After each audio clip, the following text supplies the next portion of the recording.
नमस्कार, इन खबर में आपका स्वागत है। प्रधानमंत्री नरेंद्र मोदी ने सर्वदलीय बैठक में कहा कि किसानों से बातचीत का रास्ता खुला है और हमारे कृषि मंत्री नरेंद्र सिंह तोमर सिर्फ एक फोन कॉल की दूरी पे हैं। मसला उठा था ये कि आखिरकार किसानों से सरकार बातचीत क्यों नहीं कर रही है, क्यों नहीं समझा रही है, क्यों नहीं उनकी बातें मान रही है। उसी पे उन्होंने ये बात बोला।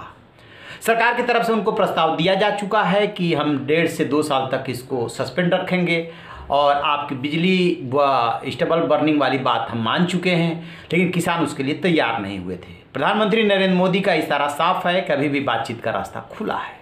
लेकिन उससे पहले रिपब्लिक डे पे जिस तरीके से दिल्ली में उत्पात मचा और लाल किले पे धार्मिक झंडा फहराया गया, हिंसा हुई, उसको लेकर के जिस तरीके से गाजीपुर बॉर्डर पे बीकेयू के स्पोक्स पर्सन जो राकेश टिकैत है उनको हटाने की कोशिश की गई और उसमें 2 विधायकों, खासतौर से लोनी के विधायक नंद किशोर गुर्जर का नाम आया।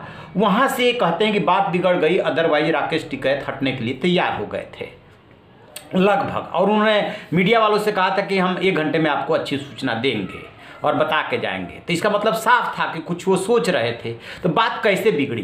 दरअसल नंद किशोर गुर्जर ने 27 जनवरी के डेट में, यानी कि रिपब्लिक डे के 26 जनवरी को ये घटना होती है, 27 जनवरी को अमित शाह को, गृह मंत्री को, एक चिट्ठी लिखी।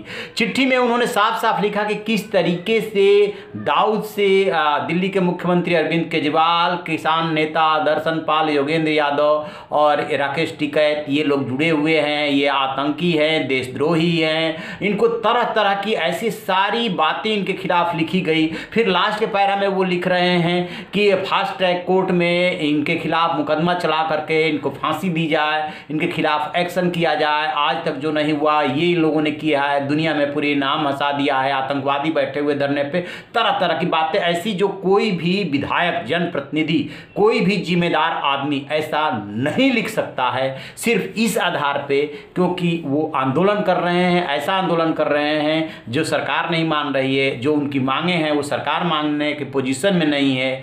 कुछ भी हो सकता है, लेकिन आप किसी को देशद्रोही, आतंकी, नक्सली कैसे कह सकते हैं?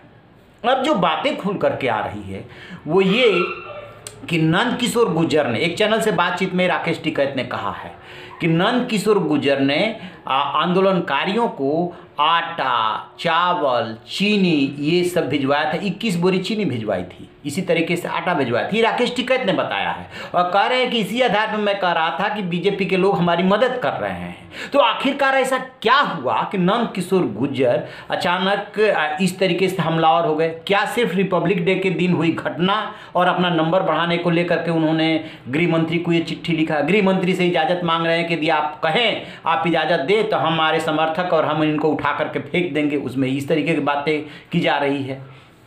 और जब ये वहाँ से हटने की तैयारी कर रहे थे, उसी बीच इनके समर्थक पहुँचे और टेंट वगैरह को नुकसान पहुँचाया, किसानों के साथ जो है थोड़ा दुर्व्यवहार हुआ था। उसी को लेकर के राकेश टिकैत भावुक हो गए और रोने लगे और उनके आंसुओं ने जो सैलाब ला दिया, पश्चिमी उत्तर प्रदेश से लेकर के हरियाणा तक के किसान उमड़ने लगे। और ख़ास तौर से जो जाट बिरादरी के लोग हैं उन्होंने इसे अपनी आन बान शान का सवाल बना लिया। आज जो है गाजीपुर बॉर्डर पे अभय चौटाला पहुंचे थे और जो वहां का सीन था वो देखने लायक था कि किसान किस तरीके से उमड़ रहे हैं। यानी कि जो आंदोलन एक तरह से खत्म होने की तरफ जा रहा था, वो आंदोलन नंद किशोर गुर्जर बीजेपी के एमएलए की मूर्खताओं की वजह से एकदम से दूसरा टर्न ले लिया। सैलाब आ गया, आंसुओं ने सैलाब ला दिया। कुछ इसी तरीके की बातें लग रही है। अब ये बात ठीक है कि कोई किसी भी आंदोलन में उतार चढ़ाव होता है, नए नए टर्न आते हैं और किसी एक कारण से ऐसा नहीं हुआ होगा। लेकिन नंद किशोर गुर्जर ने जो गृह मंत्री को चिट्ठी लिखी है और जो भाषा है उसकी, वो कोई भी जनप्रतिनिधि, कोई भी जिम्मेदार आदमी ऐसा नहीं लिख सकता। आंदोलन करना, अपने हक के लिए मांग करना, ये कोई गुनाह नहीं है। और आप जो है कोई यूनिवर्सिटी नहीं है कि आप सर्टिफिकेट बांटेंगे कि कौन देशद्रोही है, कौन देश प्रेमी है, कौन राष्ट्रभक्त है। नहीं, ऐसा नहीं कर सकते। लोकतंत्र में आंदोलन करने का अधिकार, अपनी बात रखने का अधिकार सबको है। आंदोलन के तरीकों पे आपत्ति हो सकती है कि आप एक्सप्रेसवे जाम करके बैठे हुए हैं, आप जो है बॉर्डर जाम करके बैठे हुए हैं, आप कहीं अलग जा कर के बैठिए जहाँ से लोगों को परेशानी ना हो। आप जिद करके बैठे हुए हैं, आप ये भी बात बोल सकते हैं, लेकिन ये नहीं कह सकते कि देशद्रोही हैं, नक्सली हैं और फास्ट ट्रैक कोर्ट में मुकदमा चला के इनको फांसी दी जाए और हमें इनको उखाड़ फेंकने के लिए आदेश दिया जाए। तरह तरह की बातें बिल्कुल ऑब्जेक्शनेबल है और इसका कोई समर्थन नहीं कर सकता। और कहा जा रहा है कि इसी की वजह से जो है राकेश टिकैत रोए थे।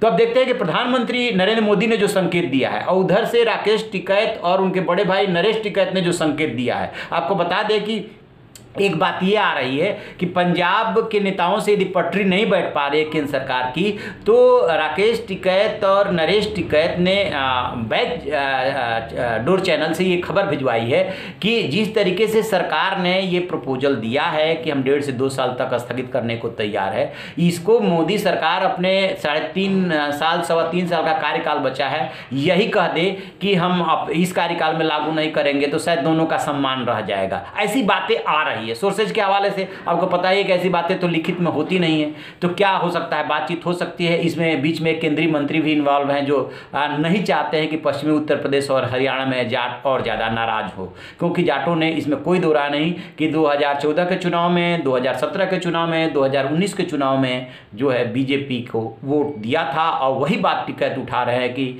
हमने जो है सरकार बनवाई और हमें जो है देशद्रोही करार दिया जा रहा है और इसी बात को लेकर भावुक हुए थे। देखते हैं आगे जो भी इसमें अपडेट मिलेगा आपसे साझा करेंगे। आप रहिए ना बेखबर, देखते रहिए इन खबर। Thank you.